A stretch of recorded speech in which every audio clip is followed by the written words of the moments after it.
Hello friends, myself Patel Dixita from Ashwamik Vidyalay, Killa, Pardi. Friends, today we are discuss about Standard 8 Subject Science, Chapter number 10, Reaching the Age of Adolescence. Friends, in this unit we are discuss about adolescence and puberty. We discuss about changing in human body while adolescence and puberty. Like the age of 10 or 12, there are some changing in human body and body parts of growing up. Then we learn about changes at puberty, like increase in height, then change in body shape, voice change, and increase activity of sweat and sebaceous glands. Then we discuss about development of sex organ and reaching mental, intellectual and emotional maturity. Then we are learn about secondary sexual characters like hormones, release hormones and role of hormone in initiating reproductive function. Then we learn about reproductive phase of life in human and how is the sex of the baby determined, means boy और girl कैसे determine होते हैं उसके बारे में हमने discuss किया था कि मेल के जो क्रोमोसोम्स होते हैं एक्स वाई, सो फीमेल के एक्स से अगर मेल का एक्स मैच हुआ तो गर्ल होगी एंड फीमेल के एक्स से अगर मेल का वाई अटैच हुआ तो क्या होगा, बॉय बॉर्न होगा. And in the last lecture we are discuss about hormones other than sex hormones. So today we are moved to the next topic. It is reproductive health. So let's we start. The physical and mental well-being of individual is regarded as an individual's health. To keep the body healthy, every human being at any age needs to have a balanced diet. So friends, हम सब जानते हैं कि हमारी body को healthy रखने के लिए हमें क्या जरूरी है, बैलेंस डाइट मीन्स पोषक खुराक. Okay, the person must also observe personal hygiene and undertake adequate physical exercise. So हमें बैलेंस डाइट तो चाहिए बट हमें हाइजीन होने के लिए फिजिकल एक्सरसाइज की भी जरूरत पड़ती है. फ्रेंड्स, अभी आप देखोगे तो बहुत सारे ह्यूमंस जो है वो मोस्टली ऑफिस में जॉब करते हैं, तो इतना हार्डवर्क, मेंटली हार्डवर्क करते हैं बट फिजिकली हार्डवर्क नहीं करते, तो उसकी वजह से वो क्या करते हैं, जिम में जाते हैं. ओके, सो हमें फिजिकल एक्सरसाइज की भी जरूरत होती है. During adolescence however this become even more essential as the body is growing. So adolescence ऐसी एज है जिसमें कि बॉडी क्या होती है, ग्रो करती है. Nutrition needs of the adolescence. So adolescence में हमें ग्रोथ एंड डेवलपमेंट के लिए क्या जरूरी है, nutrition. Okay, so adolescence is the stage of rapid growth and development. Hence the diet for an adolescence has to be carefully planned. You have already learned what a balanced diet is. So friends, हमने standard 6 में study किया था कि balance diet क्या है. Okay, food chapter में हमने देखा था कि बैलेंस डाइट क्या होता है. तो जिस डाइट में से, जिस फूड में से हमें जितने न्यूट्रिएंट्स चाहिए वो सारे न्यूट्रिएंट्स जितने बॉडी को चाहिए उतने मिल सके तो उस डाइट को, उस फूड को क्या बोलते हैं, balanced diet. Recall that a balanced diet means that the meals include proteins, carbohydrates, fats and vitamin in requisite proportion. Means जैसे मैंने आपको बताया कि ऐसा फूड, ऐसा मील जिसमें से हमें कार्बोहाइड्रेट, फैट, विटामिन, प्रोटीन्स, जो भी हमें बॉडी के लिए जरूरी मात्रा में चाहिए उतना सब मिल जाए, तो उसे क्या बोलते हैं? Balanced diet. Oh Indian meal of roti, rice, dal means pulses and vegetables is a balanced meal. Milk is a balanced food it in self. Fruit also provide nourishment for infants. Mother's milk provide all the nourishment that they need. So हमारे Indian मील में आपने देखा होगा कि हम क्या क्या खाते हैं? रोटी, सब्जी, राइस, वेजिटेबल्स, फ्रूट। तो ये सारे हम जो खाते हैं सारा फूड जो है वो बैलेंस डाइट है, ओके। बट मिल्क जो है उसमें से हमें सारे न्यूट्रिएंट्स, प्रोटीन, विटामिन सब मिल रहता है, तो इसलिए मिल्क क्या है? एक बैलेंस डाइट है, ओके। एंड फूड में से भी हमें नरिशमेंट मिलती है, मदर मिल्क जो होता है उसमें से भी नरिशमेंट मिलती है, इसीलिए बेबीज को मदर मिल्क दिया जाता है। Iron builds blood and iron rich food such as leafy vegetables, jaggery, meat, citrus, Indian gooseberry means amla are good for adolescents. So adolescents को आपने देखा होगा कि जब आप स्कूल में जाते हो तो आपको आयरन की टैबलेट दी जाती है, ओके। तो ये आयरन टैबलेट जो है वो आपके ग्रोथ के लिए बहुत ही इम्पोर्टेंट है। बट आयरन जो है वो ब्लड को क्या करता है? बढ़ाता है, ओके। एंड इसीलिए आपको आयरन की टैबलेट दी जाती है। बट ऐसे बहुत सारे फूड है जिसमें से हमें आयरन मिल जाता है, लाइक लीफी वेजिटेबल्स, ओके, पालक, मेथी, देन कैबेज एंड धनिया, ओके, कोरिएंडर। सो जितने भी लीफी वेजिटेबल है उसमें से क्या मिलता है? आयरन। देन जगेरी मीन्स गुड़, गुड़ में से भी हमें क्या मिलता है? आयरन। देन मीट, जो लोग मीट खाते हैं, मांस खाते हैं, तो मांस में भी भरपूर क्या होता है? आयरन। देन साइट्रस मीन्स खट्टे फ्रूट जो होते हैं, साइट्रस मीन्स खट्टे fruit like lemon, orange. Then Indian gooseberry, आंवला, आपने देखा होगा आंवला में से भी आयरन मिलता है, are good for adolescents. Check items for lunch and dinner in your meal. Is the meal balance and nutritious? Does it include cereals which give energy and milk, meat, nuts and pulses which provide proteins for growth?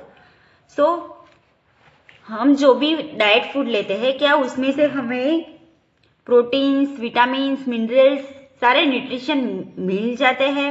Also does it include fat and sugar that give energy? So इसमें से हमें glucose and sugar जो हम लेते हैं food उसमें से हम जानते हैं कि ग्लूकोज से हमें एनर्जी मिलती है, तो ये फूड जो हम लेते हैं उसमें फैट एंड शुगर है जिससे हमें एनर्जी मिल सके। What about fruit and vegetables which are protective foods? So chips and packed or tin snacks, though very tasty, should never replace regular meals as they do not have adequate nutritional value. So हम जो chips end packet में जो भी snacks मिलते हैं like wafers, biscuits and बहुत सारे ऐसे फूड आइटम्स जो कि पैकेट्स में मिलते हैं, तो ये जो फूड आइटम्स मिलते हैं वो खाने में बहुत टेस्टी होते हैं, बट उसमें से जो न्यूट्रिशन हमें चाहिए वो नहीं मिलता। Now look at here activity number 10.4. Make a group with your friends. Write down the items of food in your breakfast, lunch and dinner you had on the previous day. Identify the items responsible for proper growth. Also identify the junk food that you consumed the previous day. Like हम क्या खाते हैं? Pizza, burger, vada pav. तो ये सारा जो food है वो जंक फूड है, ओके, जिसे हमें हमारा पेट तो भरता है, हमें टेस्टी तो लगता है, बट उसमें से हमें न्यूट्रिएंट्स भी नहीं मिलते एंड वो हमारे हेल्थ को भी प्रॉब्लम करता है। ओके, बट आपको क्या करना है, आपके फ्रेंड्स या फिर आपके फैमिली मेंबर के साथ डिस्कस करना है कि आपने जो प्रीवियस डे में जो अभी अभी फूड लिया है, तो उस फूड में क्या वो बैलेंस डाइट था, जो आपने लंच, ब्रेकफास्ट और डिनर में लिया, वो क्या आपके लिए बैलेंस डाइट था, उसमें जो आपको प्रॉपर ग्रोथ के लिए चाहिए वो सारे न्यूट्रिएंट्स उसमें से मिलते थे, या फिर आपने जो फूड लिया वो जंक फूड था। Okay, now look at here activity number 5. Get ideas from the pictures given in figure number 10.6. Prepare chart or posters and paste them in the class so that you are aware of the diet for adolescents. You may use your creative ideas and present it like an advertisement. You may even organize a competition on these topics. So, यहाँ पे कुछ nutritious items दी है food की, like egg and milk, जिसमें से हमें protein, fat, vitamin, mineral सब मिल जाता है। ओके, देन लीफी वेजिटेबल, जिसमें से हमें iron means minerals and vitamin हमें भरपूर मिलता है वेजिटेबल्स में से। देन मीट में से भी हमें क्या मिलता है, fat, protein, vitamin, iron. Fruit में से भी हमें मिलता है, ग्रेन में से भी मिलता है, पल्सेस में से भी मिलता है। तो ये सारे आपको चार्ट रेडी करने हैं, किस फूड में से आपको क्या क्या मिलता है, कौन से न्यूट्रिएंट्स मिलते हैं, वो आपको डिस्कस करना है। Now move to the next topic, it is personal hygiene. Everyone should have a bath at least once every day. It is more necessary for teenagers because the increased activity of sweat glands sometimes makes the body smelly. All parts of the body should be washed and cleaned every day. So, teenagers में क्या होता है कि जैसे मैंने पहले भी आपको बताया कि ये जो चेंजेस है, तो उसमें जो स्वीट ग्लैंड्स है उसका भी ग्रोथ होता है, तो उसकी वजह से टीनेजर्स में जो बॉडी स्मेल होती है वो बहुत ज्यादा होती है। ओके, तो टीनेजर्स को डेली एटलीस्ट 1 टाइम तो बाथ लेना ही, हम सब डेली 1 टाइम तो बाथ लेते ही है। ओके, बट 2 टाइम्स भी बाथ लेना चाहिए, बिकॉज उनकी जो चेंजेस है उसकी वजह से बॉडी स्मेल करती है। All parts of the body should be washed and clean every day. So body के सब पार्ट्स को क्या करना चाहिए, डेली वॉश करना चाहिए. Now move to the next page. If cleanliness is not maintained, there are changes of catching bacterial infection. So अगर daily clean नहीं किया जाए बॉडी को, तो उसमें बैक्टीरियल इन्फेक्शन हो सकता है. Girls should take special care of cleanness during the time of menstrual flow. They should keep track of their menstrual cycle and be prepared for the onset of menstruation. Use sanitary napkin or clean homemade pads. Change pads after every 4 to 5 hours as per the requirement. So, इस as में okay means adolescence में, puberty में, जब girls को MC आता है, okay, तो उसके टाइम क्या करना चाहिए, उनको एमसी के लिए प्रिपेयर्ड रहना चाहिए. देन ज्यादा क्लीन रहना चाहिए उस टाइम में, जबकि मेंस्ट्रुअल फ्लो होता है, तो उस 5 या 7 डेज में ये गर्ल्स को बहुत ज्यादा क्लीन रहना चाहिए. देन सैनिटरी पैड का यूज करना चाहिए, या फिर घर के जो क्लीन नैपकिन है उसका यूज करना चाहिए. एंड एवरी 4 और 5 आवर्स में ये पैड चेंज कर देने चाहिए. ओके, सपोज आपको ज्यादा ब्लीडिंग हो रहा है तो आप 2-3 आवर्स में भी चेंज कर सकते हो, बट 4 to 5 आवर्स में चेंज कर देना चाहिए, जिससे कि आपके जो प्राइवेट पार्ट्स है उस पर इन्फेक्शन ना हो. Now move to the next topic, it is physical exercise. So friends, we all know that हमें फिजिकल एक्सरसाइज की बहुत ही ज़रूरत होती है. Okay, walking and playing in fresh air keeps the body fit and healthy. All young boys and girls should take walks, exercise and play outdoor games. So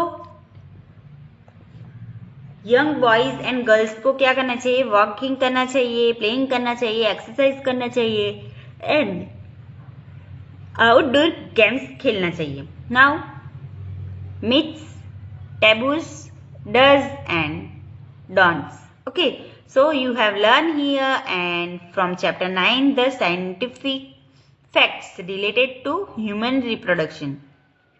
So हमने 9th chapter में भी देखा एंड 10th चैप्टर में भी देखा जो scientific facts है human reproduction के. There are many wrong notions which you should now be able to discard as informed adolescents. For example, there are myths and taboos regarding bodily changes that adolescents experience. Some of these are given below and you can now argue why these are myths and not facts. A girl become pregnant if she look at boys during menstruation. So ऐसे बहुत सारे तुक्के लगाए जाते हैं या फिर अफवाहें फैली हुई है ओके हमारे समाज में जो कि बोलते हैं कि अगर गर्ल्स को एमसी हुआ है एंड वो बॉयज को देख ले तो उस टाइम में तो वो प्रेग्नेंट हो जाती है. बट ऐसा नहीं है. ओके, ये फैक्ट नहीं है. It is myths. Okay, not fact. Okay, so girls अगर एमसी में है एंड बॉयज को देख ले तो वो प्रेग्नेंट नहीं होती. The mother is responsible for the sex of her child. No, we all know that the father is responsible for the sex of her child. Then the third one is a girl should not be allowed to work in the kitchen during menstruation. So ऐसा बिल्कुल भी नहीं है कि MC में हो तब girls kitchen में काम नहीं कर सकती. गर्ल्स काम कर सकती है बिकॉज ये ऐसा टाइम है कि गर्ल्स जो है वो ज़्यादा सिक महसूस करती है. ओके, बिकॉज जब ब्लीडिंग होता है तो उसको पेन होता है. इसकी वजह से क्या होता है कि गर्ल्स थोड़ा थका हुआ फील करते हैं. इसके लिए वो किचन में ना काम करे तो अच्छा है बिकॉज वो थकी हुई सी फील करती है तो उसकी वजह से उसे कम काम करना चाहिए. बट ऐसा नहीं है कि वो किचन में नहीं जाएगी या कोई काम नहीं करेगी. ओके, वो काम कर सकती है बट अगर उसे ऐसा सिकी फील ना हो तो. Okay, you may comes across many other myths and taboos, discard them. So ऐसे बहुत सारे अफवाहें आपको सुनने को मिलेगी बट आपको उसे नहीं नजरअंदाज कर देना है. Okay, now activity number 10.6. Look at here. Collect data on the number of children in your class who exercise regularly and do not exercise regularly. Did you notice any difference in their fitness and health? Prepare a report on the benefits of regular exercise. So regular exercise करने से क्या क्या benefit होते हैं उसके ऊपर आपको एक रिपोर्ट बनाना है. एंड आप सब जानते ही हो कि कौन एक्सरसाइज करता है एंड कौन एक्सरसाइज नहीं करता है तो दोनों के बॉडी में आपको डिफरेंट देखने को मिलेंगे. दोनों के फिटनेस में आपको डिफरेंट देखने को मिलेंगे. Now move to the next topic. It is say no to drugs. Drugs means जो हम दवाई लेते हैं. ओके, सो आपको कभी कभी आपने देखा होगा कि कुछ लोग ऐसे होते कि थोड़ी थोड़ी बात पे दवाई ले लेते हैं. ओके, मीन्स थोड़ा सा सर दर्द हुआ तो दवाई ले लेते हैं, थोड़ा सा पैर दुखा तो दवाई ले लेते हैं. तो ड्रग्स जो है वो हमारी बॉडी के लिए इतनी ज़्यादा अच्छी नहीं है. ओके, थोड़ी थोड़ी बात पे हमें ड्रग्स नहीं लेनी चाहिए, दवाई नहीं लेनी चाहिए, मेडिसिन नहीं लेनी चाहिए. Adolescence is a period of much activity in the body and mind which is a normal part of growing up. So adolescence में ऐसा एक पीरियड है जो कि हमारी बॉडी एंड माइंड का क्या होता है तब ग्रोइंग होता है, ग्रो होता है. So do not feel confused और insecure. If anybody suggests that you will get relief if you take some drugs, just say no. unless prescribed by the doctor. So कभी कभी आप थका हुआ सा फील करोगे बिकॉज आपकी बॉडी जो है चेंज हो रही होती है इस एज में. ओके, सो आप थका हुआ सा फील करोगे या फिर आपकी बॉडी जो है वो आपका साथ नहीं देगी. तो कुछ लोग आपको ड्रग्स लेने के लिए बोलेंगे, बट जस्ट से नो. जब तक आपको डॉक्टर दवा नहीं दे तब तक आपको कोई भी दवाई नहीं लेनी है. Drugs are addictive. If you take them once, you feel like taking them again and again. So drugs ऐसा addictive है जो कि आप एक बार ले लोगे और आपको रिलीफ मिल जाएगी तो आप बार बार उसे लेने का मन आपको होगा. They harm the body in the long run. They ruin health and happiness. So ये ड्रग्स जो है वो हेल्थ एंड हैप्पीनेस को क्या कर देती है, खत्म कर देती है. उसके लिए हमें क्या करना चाहिए, थोड़ी थोड़ी बात पे ड्रग्स नहीं लेना चाहिए. Okay, you must have heard about AIDS which is caused by a dangerous virus HIV.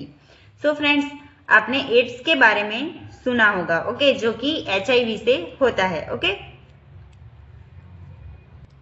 This virus can pass on to a normal person from an infected person by sharing the syringe used for injecting drugs. It can also be transmitted to an infect from the infected mother through her milk. By the virus can also be transmitted through sexual contact with a person infected with HIV. So ये virus कैसे फैलता है, infected syringe से. Suppose किसी ने blood donate किया है and वो ब्लड आप HIV वाला ब्लड आप लोगे तो भी आपको HIV हो सकता है. देन किसी ने ब्लड चेक कराया है एंड आपने उसी सिरिंज से, उसी नीडल से आपने भी ब्लड चेक कराया है तो आपको HIV होने के चांसेस ज्यादा है. मीन्स सिरिंज या नीडल जो इंजेक्टेड है वो पर्सन अगर सपोज HIV पॉजिटिव है एंड वो सिरिंज आपने यूज किया तो आपको भी इन्फेक्शन हो सकता है, HIV हो सकता है, एड्स हो सकता है. एंड एक मदर से उसके चाइल्ड को भी हो सकता है, बिकॉज अगर मदर को HIV है तो उसके चाइल्ड को भी होने की पॉसिबिलिटी ज्यादा है.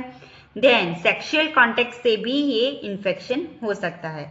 सो HIV से हमें अवेयर रहना चाहिए. सो फ्रेंड्स, आपको एड्स एंड HIV के फुल फॉर्म फाइंड आउट करने हैं एंड अपनी नोटबुक में लिखने हैं. Okay, now adolescent pregnancy.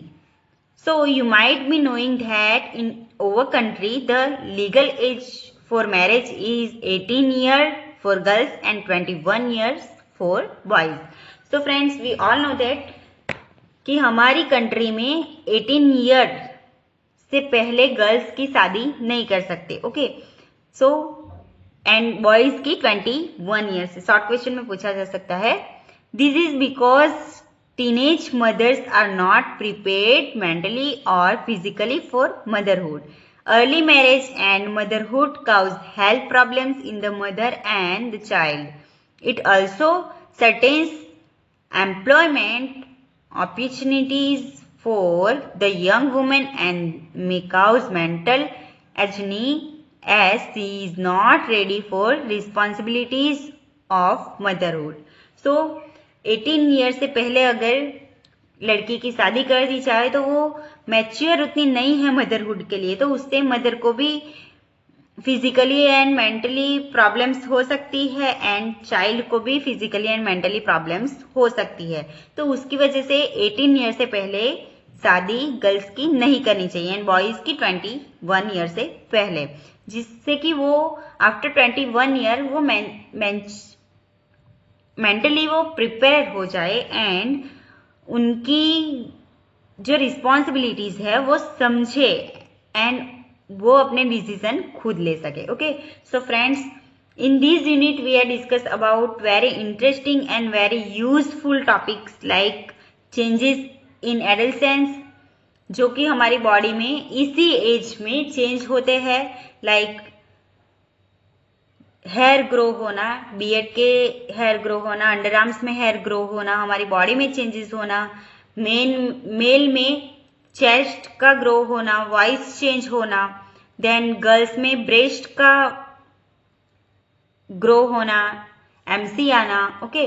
तो ये सारे जो प्राइवेट एंड ग्रो है तो वो चेंजेस इसी एज में आते हैं, तो उसके बारे में हमने डिस्कस किया। And we discuss about physical exercise, balanced diet and adolescent pregnancy. Okay, so I hope you understand this unit and this topic over unit number is complete, and in the next lecture we are discuss about the next unit. Thank you. Stay home, stay safe.